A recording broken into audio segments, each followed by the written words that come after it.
20ஆம் நூற்றாண்டில் கல்வி, 21வது நூற்றாண்டில் வாழ்க்கை. மதிப்பிற்குரிய நமது தலைமை ஆசிரியர் அவர்கள் 2006 படித்த பசங்க ஒரு ஈவெண்ட் நடத்தினாங்க. அவங்க நல்ல உற்சாகமாக இருந்தாங்க அப்படின்னு சொன்னாங்க. நாங்கள்லாம் வயது கொஞ்சம் முதிர்வு, அதனால் ரொம்ப அனுபவசாலிகள். அதனால உங்கள் மனதிற்குள்ளே இருக்கிற சந்தோஷம் ஒவ்வொரு இடத்துலையும் இருக்கிறது. அது ஒரு மிகப்பெரிய பூரிப்பு. ஒரு முன்னாள் மாணவர்களை ஒன்று சேர்ப்பதில் நிறைய பேருக்கு ஒரு ஆர்வமாக இருந்து இந்த விஷயத்தை செஞ்சாங்க. சுமார் ஒரு 50-60 மாணவர்கள் இங்கே ஒன்று கூடி இந்த விழாவை ஏற்பாடு செய்வதற்கு மிகுந்த சிரமப்பட்டு தான் நாங்கள் ஒவ்வொன்றையும் செஞ்சோம். மதிப்பிற்குரிய ராதாகிருஷ்ணன் சார் அவர்கள் எனது வாழ்க்கையில் மிகப்பெரிய ஒரு உந்து சக்தி. என்னென்னு கேட்டிங்கன்னா, நான் சிறு வயதில் இங்கே உள்ள எல்லாருக்குமே தெரியும், ஒரு ஏழை குடும்பத்தில் பிறந்தேன். அப்பா ஒரு பால் வியாபாரி. சாதாரணமாக ஒரு படிப்பு செலவுக்கு கூட ரொம்ப கஷ்டப்படுற ஃபேமிலி. நான் 10th படிக்கும்போது அப்போ நான் 2 நாள் ஸ்கூலுக்கு வரல. எப்போன்னு கேட்டிங்கன்னா, அந்த எக்ஸாம் எழுதுகிற டயத்தில் 2 நாள் ஸ்கூலுக்கு வரல. அப்போ சக மாணவர்கள் சார் கேட்டிருக்காரு, எங்கன்னா அந்த சாமிநாதன் பையில காணோம் அப்படின்னு கேட்கும்பொழுது, ஒரு நாள் நான் சைக்கிளில் ஒரு சாக்கு போட்டு 2 குடத்தை கட்டிக்கிட்டு சைக்கிளில் தண்ணி எடுத்துகிட்டு போவோம். இப்போல்லாம் வீட்டுக்கு வீடு தண்ணி இருக்குது, அப்போ எல்லாம் தண்ணியே கிடையாது. இந்த ஸ்கூல்லேருந்து தான் எடுத்துகிட்டு போவோம். அப்போ என்னை சார் பார்த்துட்டார்.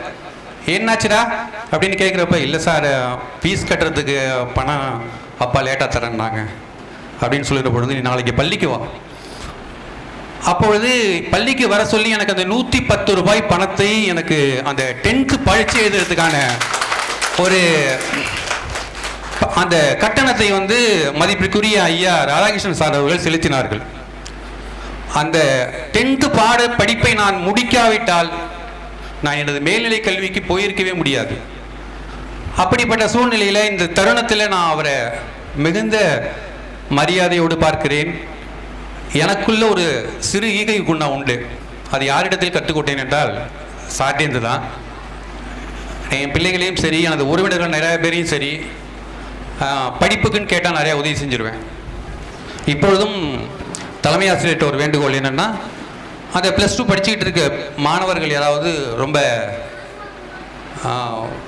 ரொம்ப ஏழ்மையான மாணவர்கள், பணம் செலுத்துவதற்கு முடியாமல் இருந்த மாணவர்கள் யாராவது இருந்தால் கூட என்னிடம் நீங்கள் தனிப்பட்ட முறையில் தெரியப்படுத்தலாம்.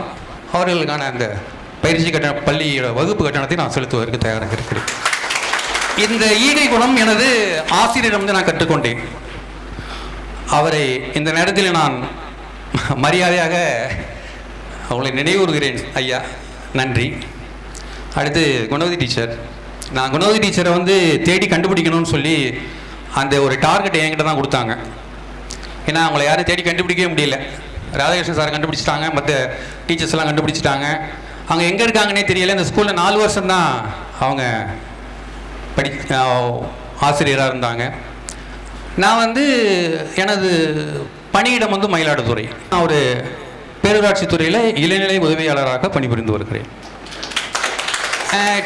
மயிலாடுதுறை மாவட்டத்தில் நான் அந்த சேரும்போது டீச்சர் எங்கே இருப்பாங்க அப்படின்னா, அவங்களுடைய ஆக்கூரில் உங்களுக்கு வீடு, செம்பனார் கோயிலில் வீடு அப்படின்னு நான் அவங்கள தேடும் பொழுது, செம்பனார் கோயிலில் போய் தேடுறேன். அவங்க வீட்டுக்கு போனால் அவங்க வீடை கண்டுபிடிச்சிட்டோம். அங்கே ஒருத்தர் ஃப்ரெண்டு இருந்தார், அவரை கண்டுபிடிச்சி அவங்க வீட்டுக்கு போயிட்டேன்.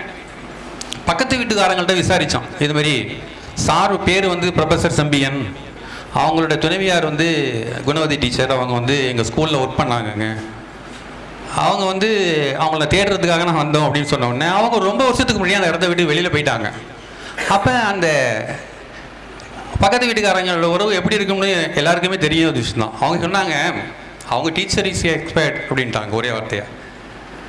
அவங்க தவறுதலாக சொல்லிட்டாங்க. அவங்க டீச்சரோட செம்பியன் சாரோட தங்கை தான், ஒரு சகோதரி தான் எக்ஸ்பர்ட் ஆகிருக்காங்க. எனக்கு உண்மையிலேயே எனக்கு இது புரியல. ஏன்னா சரியான விஷயத்தை நம்ம அணுகணுமே அப்படிங்கிறதுக்காக இதை யார்கிட்டையுமே வெளிப்படுத்தவே இல்லை. அப்புறம் ப்ரொஃபஸர் செம்பியன் சார் ஒரு தமிழாசிரியர் என்கிறதை நான் புரிந்து கொண்டேன். அடுத்து என்னுடைய இலக்கை கேட்டால் ஏவிசி காலேஜ் அப்படிங்கிறது. என்னுடைய அலுவலர் ஒருத்தர் என்னன்னு கேட்டிங்கன்னா, ஒரு எழுத்தாளர். அவர்கிட்ட விசாரித்தேன் இது மாதிரி. ஐய, என்னுடைய புக்குக்கு அவர் தாங்க முகவரியே எழுதியிருக்காரு அப்படின்னு சொல்லிட்டு, அந்த முகவரை எழுதின செம்பியன் சார் தான் எனக்கு நல்லா தெரியும்ப்பான்னு சொல்லிட்டு உடனே ஃபோன் நம்பர் கொடுத்தாங்க. நாங்கள் தஞ்சாவூரில் கான்டாக்ட் பண்ணோம். அன்றைக்கி வேறு ஒரு விஷயமா நான் என் துணைவியாரோட எனக்கு செல்ல நேர்ந்தது. பத்திரிக்கையை கொடுத்துட்டு 2 பேர்கிட்டையும் ரொம்ப நேரம் பேசினாங்க, 2 மணி நேரம் போல் பேசினாங்க எங்கள்கிட்ட. ரொம்ப மகிழ்ச்சி அவங்களுக்கு, நான் கண்டிப்பாக வந்துடுறேன் அப்படிங்கிற ஒரு மகிழ்ச்சியும் சொன்னாங்க.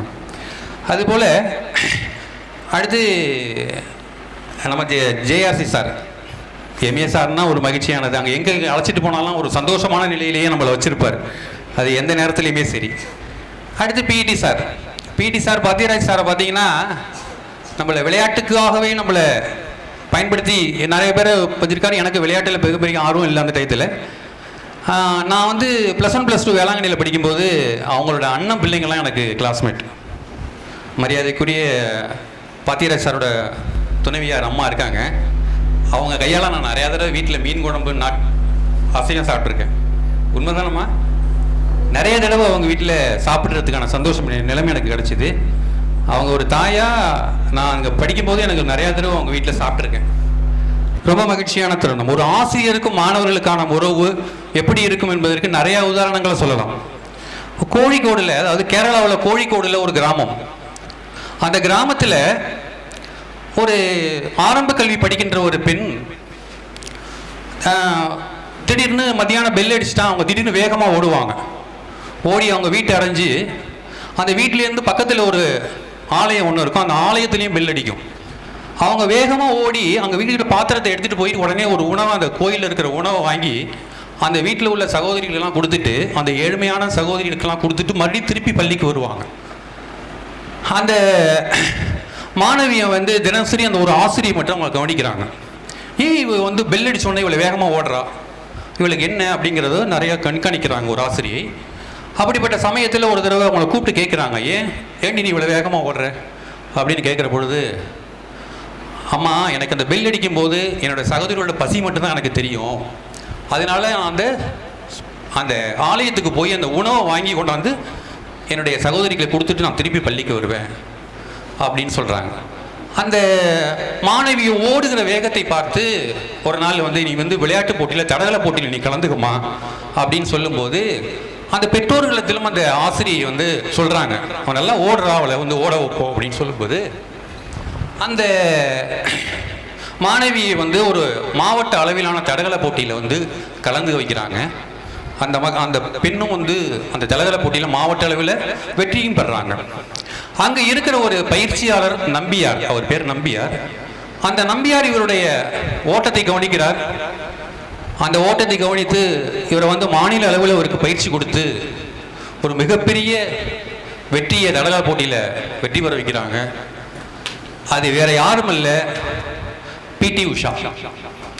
பிடி உஷாவை வந்து நம்ம எப்படி அமைச்சிருப்போம் கேட்டிங்கன்னா, இந்தியாவோட தங்கமங்கை, நிறையா ஆசிய போட்டிகளிலும் சரி, தடகள போட்டிகளையும் சரி, உலக தடகள போட்டிகளையும் சரி, நிறையா அளவில் அவங்க வந்து இந்தியாவுக்காக தங்கத்தை வாங்கி கொடுத்துருக்காங்க. அந்த உனக்கு ஓடும் திறன் இருக்கும் என்பதை முதலில் கண்டறிந்தவர் ஒரு ஆசிரியர். அதற்கு அடுத்த பிறகுதான் உனக்கு பயிற்சியாளர்கிட்டே கொடுக்குறாங்க. இப்படிப்பட்ட சமயத்தில் அந்த நம்பியாருக்கு தற்பொழுது தான் இந்தியாவில் வந்து ஒரு குடியரசில் வந்து பத்மபூஷன் விருது கொடுத்தாங்க. இந்த பிடி உஷாவுக்கு இன்னும் வேட்கை தணியவில்லை. அவர் வந்து தன்னுடைய பெரிய வேட்கை என்னன்னா, அந்த ஒலிம்பிக் போட்டியில் வந்து அந்த அம்மா விளையாடும் பொழுது 5வது இடத்தை பெறுகிறார்கள். இந்தியாவுக்காக ஓடும்போது 5வது இடத்தை பெறுகிறார்கள். ஒரு சிறு மணித்துளி அளவில் அவங்களோட வெற்றியை கைவிடுறாங்க. அதுக்கு பிறகால அவங்களால விளையாட முடியல, ஓட முடியல. இப்பொழுதும் அவங்க என்ன செஞ்சுட்டு இருக்காங்கன்னா, ஒரு பெரிய பயிற்சி பட்டறையை வைத்து நிறைய மாணவர்களை தயார் செய்து ஒலிம்பிக்கில் நமது மாணவன் யாராவது ஒருவனை தங்கம் ஏதாவது ஒரு பதக்கத்தை வாங்கி வைத்து விட முடியுமா என்கிற நோக்கத்திலே அவங்களது பயிற்சியை தொடர்ந்து கொண்டிருக்கிறார். அவர்களில் ஒரு மனதளவில் இன்னும் ஒரு வேட்கை இருந்து கொண்டே இருக்கிறது. அதுதான் ஆசிரியர், அதுதான் அந்த ஆசிரியர் பணி. இப்படிப்பட்ட ஒரு சமூகம், ஆசிரியர் சமூகம் நம்மளது மாணவர் பருவம் மட்டுமல்ல, அதற்கு அடுத்த பருவத்திலையும் நம்மளை தற்காத்து கொண்டே இருக்கிறார்கள். இதற்கு அடுத்தது ஒரு ஆசிரியரை பற்றி சொல்ல வேண்டுமானால், மதிப்பிற்குரிய செம்பியன் சார்களுக்கு வந்து அந்த ஆசிரியர் தெரிந்திருக்கும். நல்லமாங்குடி என்ற ஒரு கிராமம். அந்த கிராமத்தில் பார்த்தா ஒரு சிதிலம் அடைஞ்சு ஒரு பழுதற்ற நிலையில் இருக்கு. அந்த பள்ளியை வந்து அவங்க முதல்ல பார்க்குறப்ப ரொம்ப மனசு கஷ்டப்பட்டு தன்னுடைய ஊதியத்திலிருந்து நிறையா அந்த பள்ளியெல்லாம் பெயிண்டெல்லாம் அடித்து நிறையா பாய்ச்சி இந்த வாத்தியாருக்கெல்லாம் நிறையா ட்ரைனிங்லாம் கொடுத்து ஸ்டூடெண்ட் காம்படிஷன்லாம் கலக்க வச்சு அவங்கள அந்த ப்ரைஸ் எல்லாம் கொடுக்க வச்சு அந்த பள்ளியை பெரிய அளவுக்கு மேம்படுத்துகிறாங்க. மேம்படுத்தி அவருடைய வந்து ஒரு காலப்போக்கில் அவங்கள வந்து அந்த நிறைய அந்த மாணவர்களை 100% அவர்களை வந்து வெற்றி பெற வைக்கிறாங்க. அந்த மாதிரி சமயத்தில் வந்து அவருக்கு வந்து அந்த உயர்நிலைப்பள்ளியிலிருந்து மேல்நிலைப்பள்ளியாக அதை தரம் உயர்த்துவதற்கான இது வந்து அந்த இதுலேயும் அவங்க சக்ஸஸ் பண்ணிடுறாங்க. அதன் பிறகு ஒரு தடவையும் அவருடைய கால சூழ்நிலையில் ஒரு இடத்துல ரிட்டையர்ட் ஆகிறது சமயத்தில் அவங்க ரிட்டையர்ட் ஆகிற சூழ்நிலை வருது. நாளைக்கு ரிட்டையர்ட் ஆக போகிறாங்க. அப்போ வந்து எல்லா ஆசிரியர்களும் அவங்க மேலே ஒரு ரொம்ப மரியாதை வைத்து அந்த ஆசிரியர்களுக்கு தலைமை ஆசிரியருக்கு வந்து நாங்கள் உங்களுக்கு ஏதாவது செய்ய வேண்டும், நீங்கள் என்ன வேண்டும் கேளுங்கள் என்று அவரிடம் கேட்கிறார்கள். அதற்கு அந்த தலைமை ஆசிரியர் அதெல்லாம் எந்த விழாவும் எனக்கு வேண்டாம், எந்த பரிசு பொருளும் எனக்கு வழங்க வேண்டாம் அப்படின்னு சொல்லி அவர் தட்ட கழிச்சிடுறாரு. அப்படி இருக்கிற டயத்தில் அவர் வந்து தன்னுடைய ஒரு 2000 ரூபாய் பணத்தை எடுத்து அந்த ஓஏட்ட கொடுத்து நீங்கள் எல்லாருக்கும் ஸ்வீட் வாங்கி கொடுங்க, எல்லாருக்கும் கதர் துணியும் ஒரு ஸ்வீட்டும் வாங்கி கொடுங்கன்னு சொல்லி எல்லாரும் வாதியாருக்கும் கொடுக்குறாங்க. அது மாதிரி கொடுத்து வைக்கும்போது அந்த மைக்கா நாள் வருது, அந்த ரிட்டைர்மெண்ட் டைம் டேட் வருது.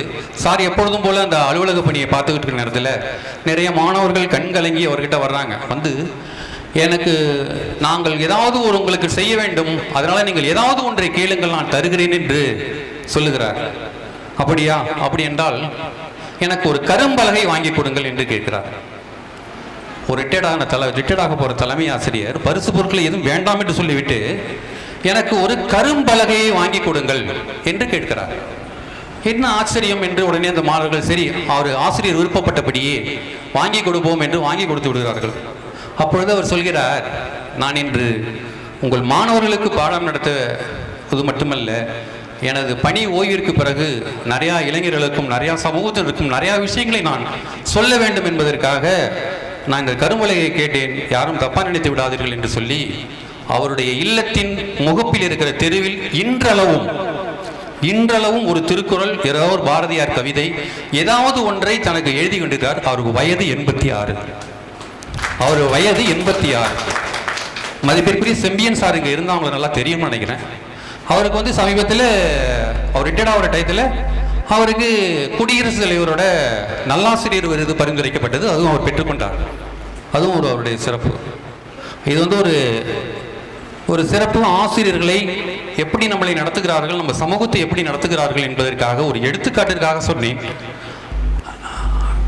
நிறைய ஒரு திருக்குறளில் கூட ஒரு வசனம் உண்டு, ஒரு பொன்மொழி உண்டு. அதாவது கற்றறிந்த சான்றோர் முன் தாழ் அத்தகைய ஆர்வத்துடன் கற்காதவர்கள் இழிவானவர்கள் என்கிறது குறள். அந்த குறள் பெயர் பார்த்தீங்கன்னா உடையார் முன் இல்லார் போல் ஏக்காற்றும் கற்றார் சுடையாரே கல்லாதவர் என்கிற அந்த குறள். இப்படி திருக்குறள் வந்து ஆசிரியர்களுக்கும் மாணவர்களுக்குமான இறை உறவுகளை கூட நிறைய தெரிவித்திருக்கிறது. எனது மகிழ்ச்சியான இத்தனை தருணத்தில் இவ்வளவு பேர் இந்த பங்கு கொண்டு இந்த விழாவை சிறப்பித்த எனது பள்ளி தோழர்கள் தோழமைகள் அனைவருக்கும் எனது நெஞ்சார்ந்த நன்றிகளை தெரிவித்துக் கொள்கிறேன். நன்றி, வணக்கம்.